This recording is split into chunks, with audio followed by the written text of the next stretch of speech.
안녕하세요. 38개 TV 스타트입니다. 오늘은 베트남 여성들의 학력별 문화 수준에 대해서 좀 얘기를 해볼까 싶어요.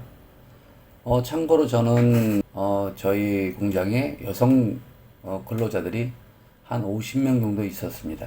그리고 사무실 직원 2명 정도 있었습니다. 자, 초졸자에 대해서 한번 해보겠는데, 보통 30대 후반에서 40대 후반까지 초졸자분들이 꽤 많이 있더라고요. 그분들은 일은 열심히 하는데 일 끝나고 월급을 준다. 월급을 보통 줄 때 저희 같은 경우는 상세 설명서 보여주고 그 다음에 사인을 받고 그러죠. 사인을 자기 이름을 잘 못 쓰더라고요. 처음에는 깜짝 놀랐어요. 아, 자기 이름도 못 쓰는 사람들이 이렇게 많구나. 그리고 한 50% 정도가 이혼을 했더라고요.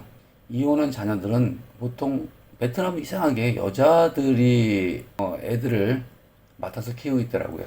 그러니까 자기 남편들한테 양육비는 못 받는 것 같더라고요. 가끔씩 물어보죠. 남편 어디 있어? 예, 헤어졌어요. 그러면 양육비 같은 거 안 줘요? 한 10만 원이라도? 깜짝 놀라요. 아유, 그런 거 아직 베트남에서 없다고. 있긴 하겠지만 법률적인 문제에 대해서 모르는 거죠. 남성들도 줄 생각이 없는 것 같더라고요. 중졸자는 가장 골치 아팠던 것 같아요. 중졸자가 한 50% 정도 됐었어요. 얘들은 그래도 글을 쓰고 읽을 줄 알잖아요. 그리고 이상하게 머리가 좀 비상하게 돌아가는 것 같아요.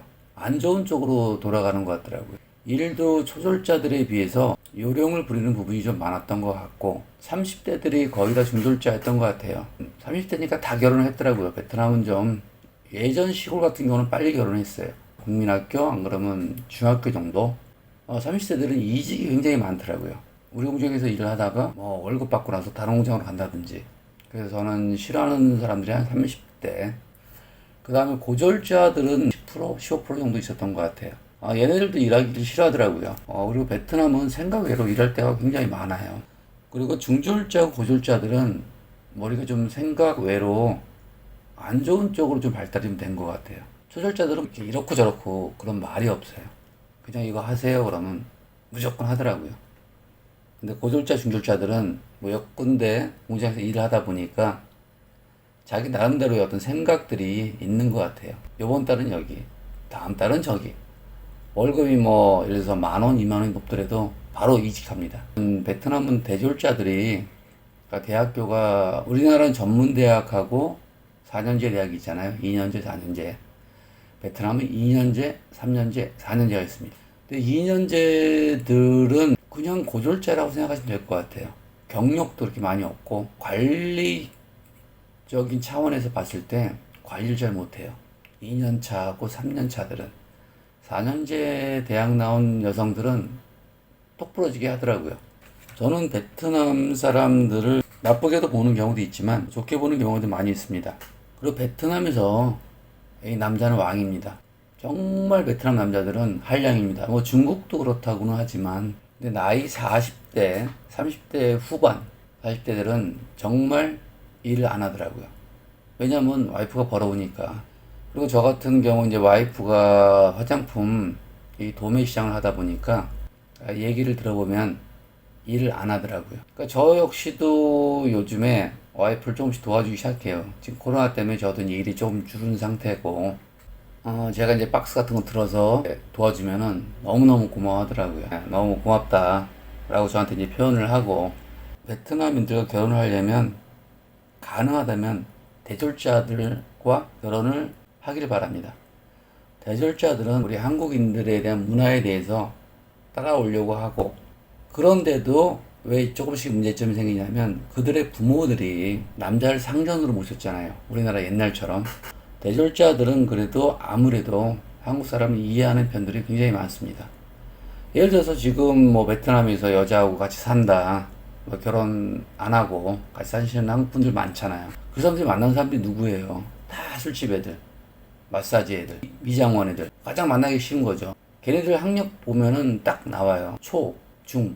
잘 배워야 고졸이에요. 그 중에서도 좋은 사람들도 있죠. 하지만 확률적으로 좀 부족하다는 부분을 인식을 하고 만나시길 바랍니다. 그리고 베트남에서 보통 여자들이 동거도 하고 남자친구 하숙집에 가기도 하고 여자친구 하숙집에 가기도 하고, 얘네들도 부모 몰래 이렇게 만나는 거예요. 근데 베트남에서는 그렇게 부모들이 심하게 타치를 안 하는 것 같더라고요. 왜냐하면 경제력은 그 자녀들이 가지고 있잖아요.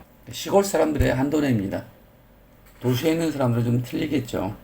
만약에 베트남 사람과 결혼을 했을 때 여기에 베트남 내에서 거주하시는 분들 같은 경우는 뭐 별 문제가 없어요. 뭐 베트남어를 잘 해서 만나신 분들도 있고 저같이, 그 다음에 영어로 해서 배우자가 영어로 같이 통화를 해서 만나신 분들도 있을 거고, 안 그럼 다른 언어로 해서 만나시는 분들도 있을 건데, 여기서 이제 결혼할 정도라고 하면 기본적으로 만나는 상대방에 대해서 많은 걸 알죠.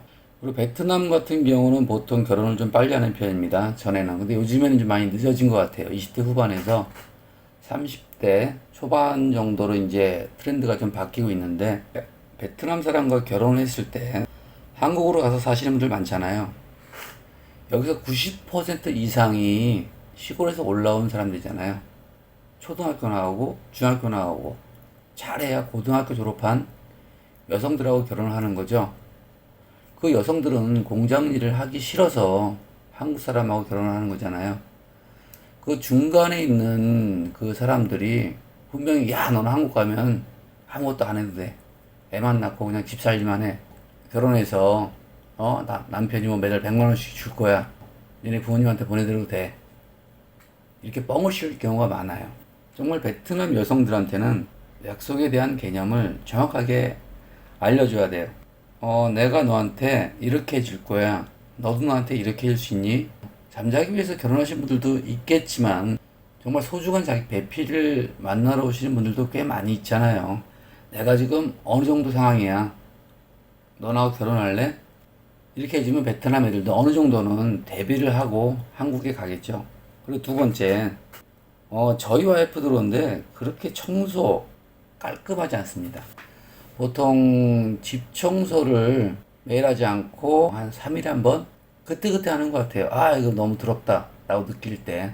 이것도 이해를 하셔야 돼요. 청소, 청결에 대한 이해 부분. 하지만 자기 몸은 굉장히 청결합니다. 하루에 2번, 3번씩 샤워를 하니까 집 청소라든지 그렇게 깔끔하지 않습니다. 그거 이해하고 넘어가시면 될 것 같고, 저는 와이프가 한국 음식을 다 해요. 제가 유튜브 한번 딱 보여주면은 뭐 배워서 자기가 만들어서 저한테 줄 정도니까. 식생활에 대해서 이 베트남 사람들은 반찬류가 몇 개 없잖아요. 이거는 만약에 결혼하시면 유튜브를 해서 보라 그러면 충분히 할 수 있을 거라고 생각합니다. 그 다음에 베트남 사람들, 자, 저희 와이프 친구들을 봤을 때 교육열이 생각외로 높아요. 친구들이 도시 사람들이잖아요. 그리고 애들도 다 한두 명씩 있고 생각외로 교육열이 높은 것 같아요. 저희보다 더 많이 쓰는 것 같아요. 교육에 드는 비용을. 교육열은 높다. 한국 사람하고 비슷하다. 그리고 요거는 아주 중요한 건데, 내 돈, 네 돈입니다. 이 사람들이 버는 돈은 자기 돈이에요. 빌려는 줘요. 저희 와이프도 제가 급하게 돈이 필요할 때는 돈을 빌려줘요. 화장품 판매해서. 근데 갚으라고 하죠.